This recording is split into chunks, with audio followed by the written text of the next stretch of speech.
And we are still on our series of sermons, and it talks about make it count. Okay, and last time we talked about make your rest count. 2 weeks ago we talked about make your time count. And today we are excited to hear a message that talks about love. How many here are in love? In love with the Lord. Come on. Are you in love with the Lord? Yes. So to make that love and that heart on fire for the Lord, and we have a guest speaker from Pembina area, one of our leaders, and he's very passionate and very dedicated and committed. And let's welcome on stage Pastor to be Leon. As Pastor was saying, he asked me to do a sermon today, and I went to Joe and I said, Pastor asked me to do a sermon on the Valentine's weekend, and he wants me to talk about love. And right away, she went, "You talk about love?"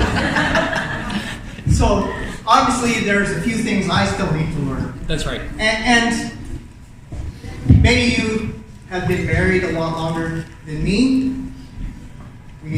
Just over a year now we've been married. We still have a lot to learn.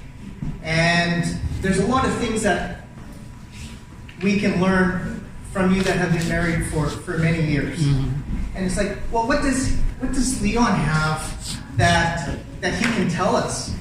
He's only been married a year. He's still going through the pains and groans. But today I'm not talking about my experiences. Yeah. I'm talking about what the Bible says. And that's something, it doesn't matter if you're young, old, youth, you can learn from the Bible. So, like I said, this weekend is a very special weekend. A couple days ago, February 14th, it's the one time of the year, husbands, you have to show love to your wife. Once a year? Once a year. It's like Christmas, right? It comes once a year? No. It's something we should do every day. But love is something that no matter who you are, no matter if you're male or female, no matter your religious background, no matter where you were born, no matter what your political beliefs are, we all want love and we all want somebody to love.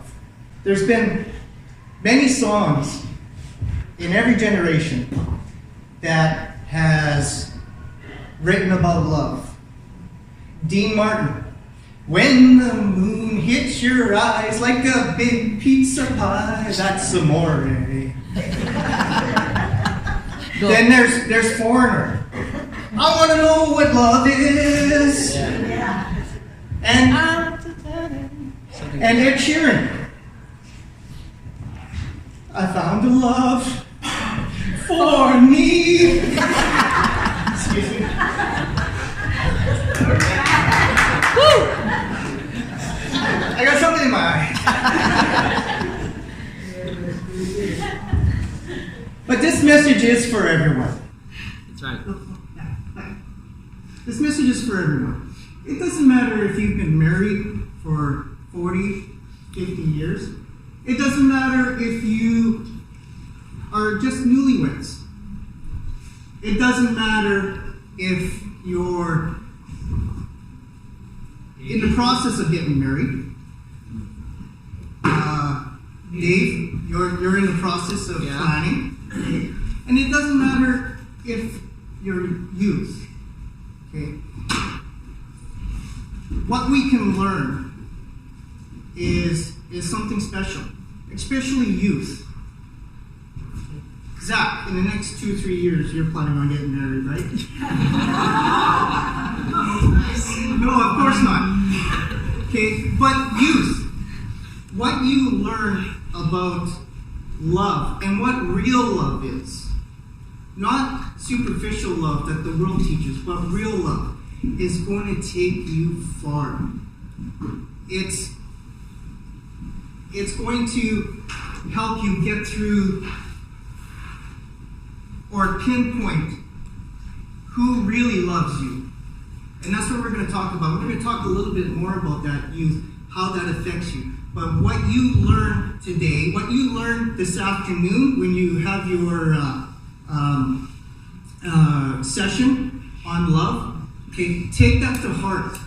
Because when you know what to look for in a person, or when you know how to give love, you know what that person should be doing for you to show real love.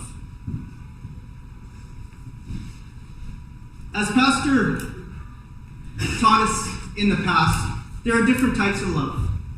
There's philos love, which is the love you have for a friend.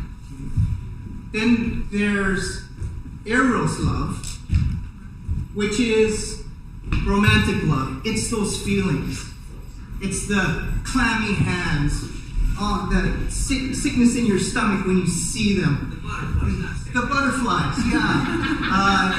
You daydream about them day and night, right? You know what I'm talking about, right? That's romantic love. But then there's agape love. It's a love that we should have for our spouse.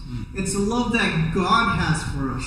And that's the unconditional love. That's right. Unfortunately, Many take the eros love as real love. Has anybody heard of Pamela Anderson? mm-hmm. Just recently, I was watching TV, and she got back together with an old flame from way back when, and they got married. Well, that marriage lasted 12 days. Mm-hmm. Why? Because it was all about those feelings, that eros love. Oh, we're so in love. Okay, and you know, youth, I feel bad for you. That's what the world is teaching you now. In your music, on TV, that's all you see is the eros love. I remember when I was a kid, they used to have the Wonder Bra commercials, and they would be talking about the Wonder Bra, and the woman goes, "Oh, let me show you how supportive it is." She goes to take off her shirt, she lifts it up to here, and you hear like I can't whistle well. And she, and they had a dummy, and they showed it on a dummy. But look at what kids are exposed to now. Look at the Victoria's Secret commercials. Okay, that's you're inundated, and in school you're taught whatever feels good. And I do feel sorry for you, because you have a battle here that a lot of us didn't have. And learning what real love is so important. So today, we're going to learn what real love is and how to show it to our loved ones. Okay, so, what is love? The world will have you believe love is those feelings. The heart pounding, the can't concentrate. Okay? This is what the world shows as love. That's a beautiful heart. Okay? That's romantic, right? Or if he really loves me, there might be some lace around that heart. Now, that is true love. He must love me. I bet you there's chocolates behind that heart. This is the type of love that the man, the knight in shining armor, rode up and fought the villain and rescued the damsel, and you're gonna live forever in a mansion, happily ever after, you princess. Isn't that what all little girls want? Even adults. That's why they make those Hallmark those Hallmark shows. Okay? I know Joe loves them, the Christmas ones. And there's nothing wrong with that. Okay? But here's what real love looks like. Now this heart has a purpose. This heart is ugly compared to the other hearts that we show. But sometimes love is ugly.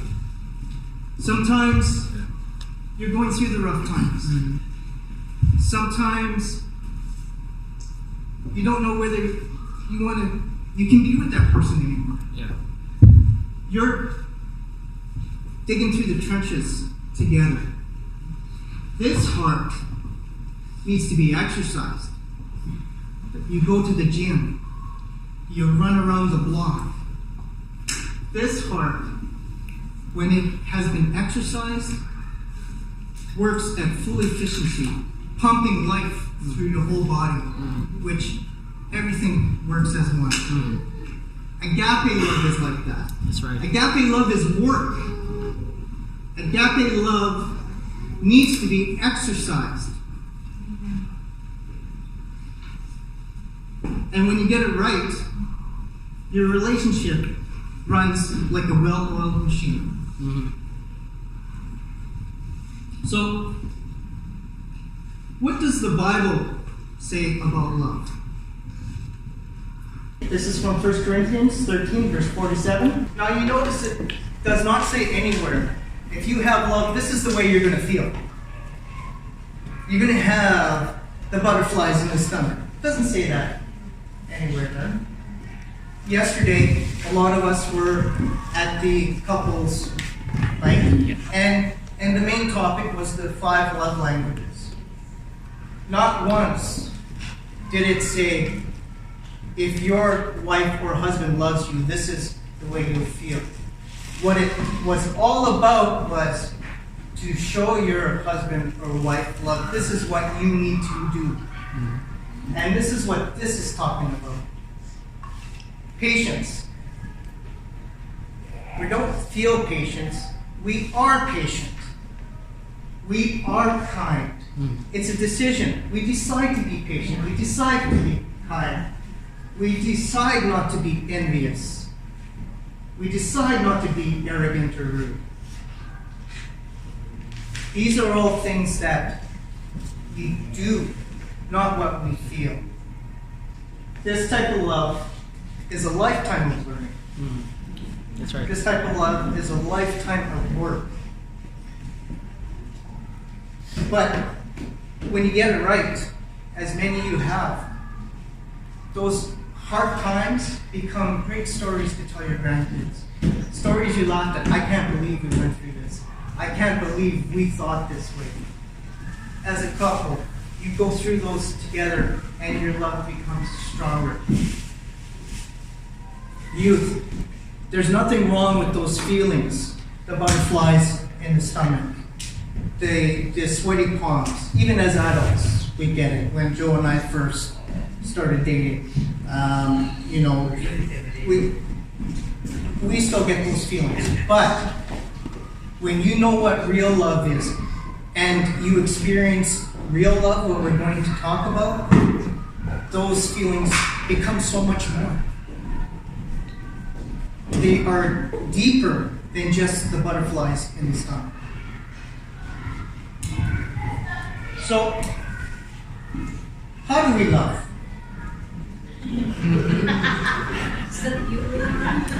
Ephesians chapter 5 puts it like this. Wives, submit yourselves to your husbands as you do the Lord. And husbands, love your wives as Christ loved the church and gave himself up for her. We all know this, right? And I can see the ladies, your skulls on your faces. You know, there are many Christian women who just find this appalling. How can we, why are we subject to submitting to our husbands? And in all honesty, I get your resentment on this. because it's been taken out of context for so many years. What a lot of people think is, woman, the Bible says submit to me, so you better mind me. That's our thoughts on this, right? But what does the Bible really teach about this? There's one thing that has been missed in Ephesians chapter 5, and that's the instruction booklet. There's an instruction booklet that goes on with this. The problem is, and men, we don't read instructions. Isn't that right? We won't ask for directions.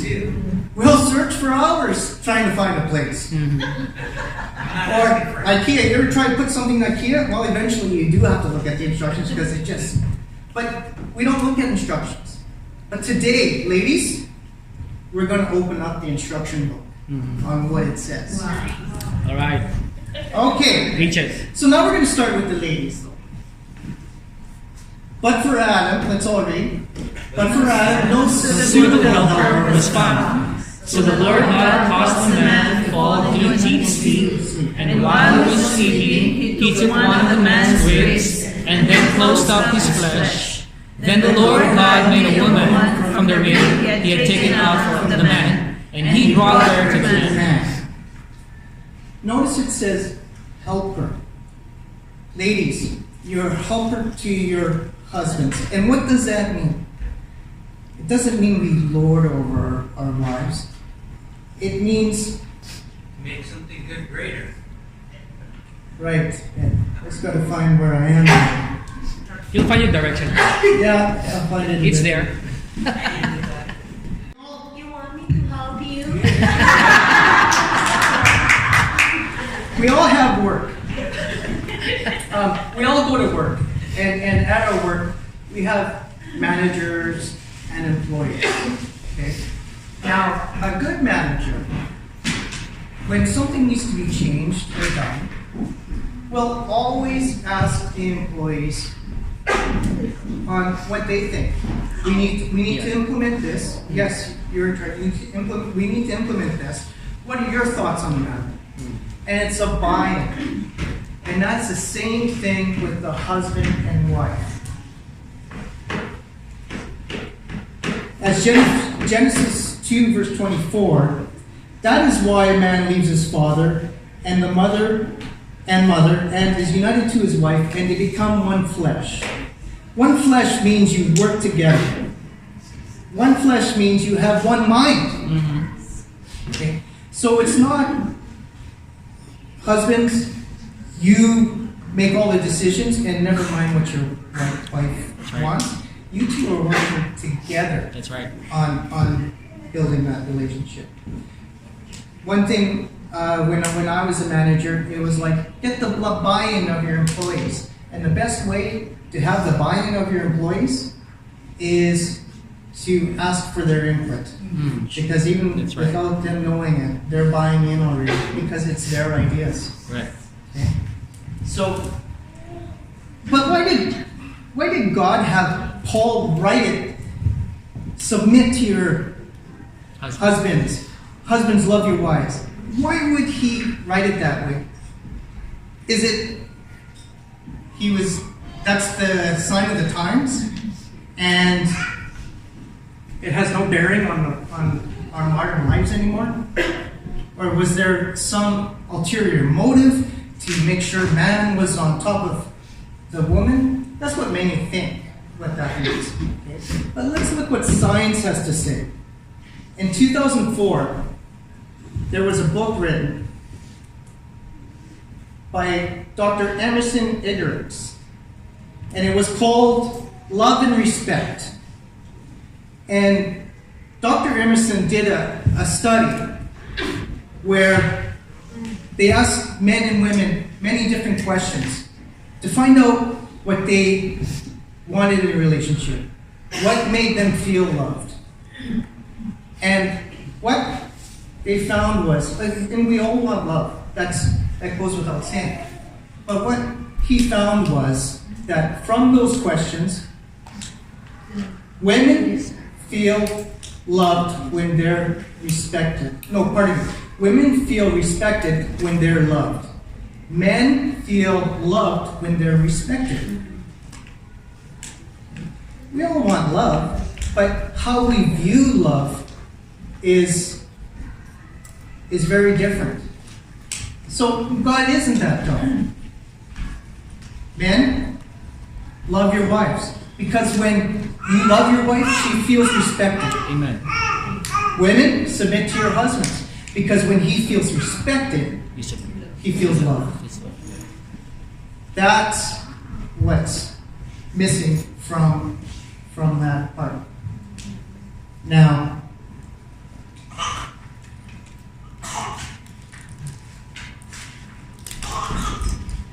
we're going to look at the men's side. Ephesians 5:25. Husbands, love your wives as Christ loved the church. There's the instructions. As Christ loved the church. So now we have to look at how did Christ love the church? Jesus describes himself as a servant in his teachings. Mark 10, verse 35 to 45. Just to give you a little background on what's happening here. There's two brothers, James and John, and they're talking amongst themselves, and they want to be the greatest. So it's like they go up to Jesus. Hey, JC, I got a question for you. And all the other disciples are watching what's going on. So Jesus comes over and says, "You know what? Can one of us sit on the right hand side of you and one on the left side?" What they wanted to be great. They wanted to be greater than all the rest. And Jesus says, "No, you can't." And here's how Jesus puts it.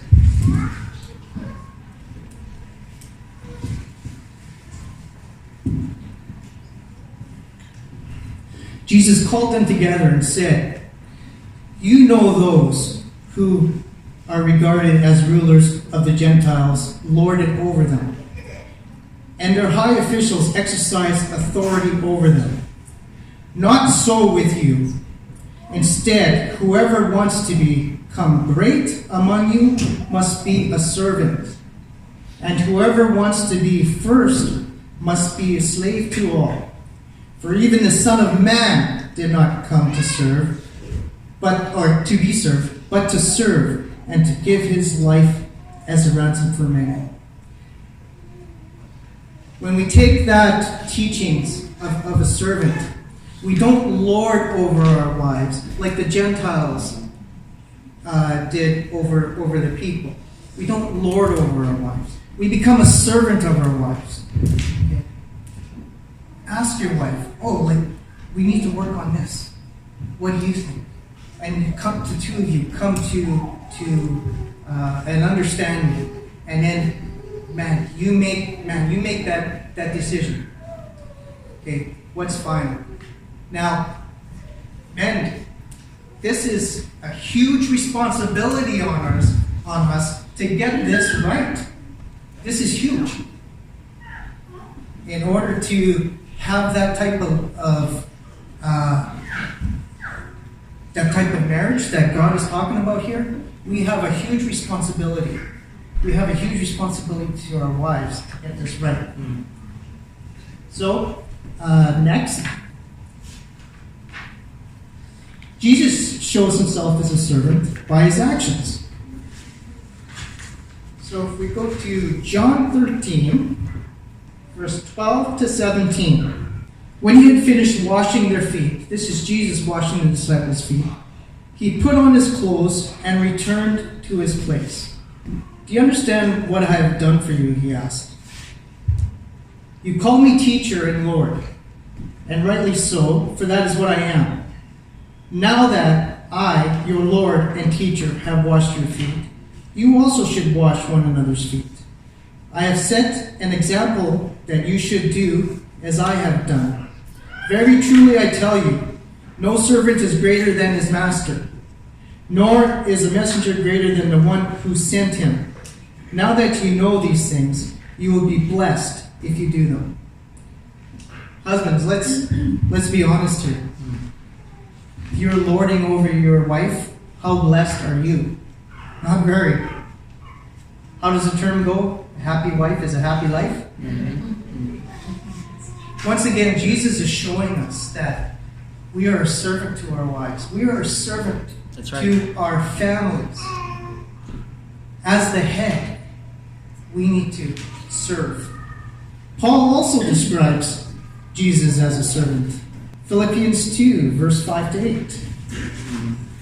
In your relationships with one another, have the mindset of Jesus Christ, who being in very nature God, did not consider equality with God something to be used at his own advantage.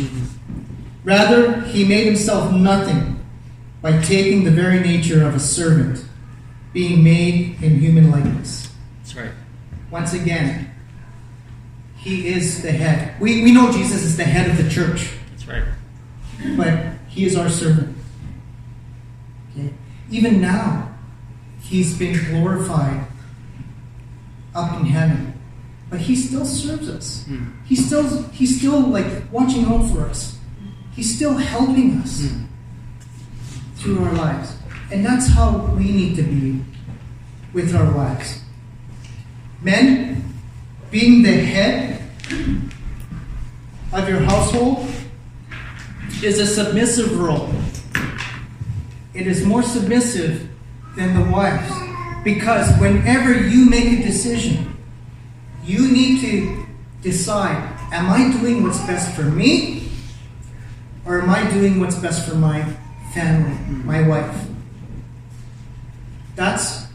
We really have to search inside. And that's why it is such a huge responsibility. Because we have to search inside ourselves. Are we actually taking our wife's best interest into heart, or our own? So, I want to leave you with this. It's something Pastora did about, I don't know, last year or the year before. And it was taking 1 Corinthians 13, verse 4 to 7. And we all know love is patient, love is kind. But she changed one word. And that was, instead of love is patient, I am patient. So I want us to read this and really think about, am I patient? Am I kind? What do I need to work on as we read it all together? So let's read it. I am patient, I am kind, I am not envious, I do not boast, I am not proud, I do not dishonor others, I am not self-seeking, I am not easily angered, I am keeping no records of wrongs, I do not delight in evil, but I rejoice in the truth, I always protect, I always trust, I always fear, I always persevere.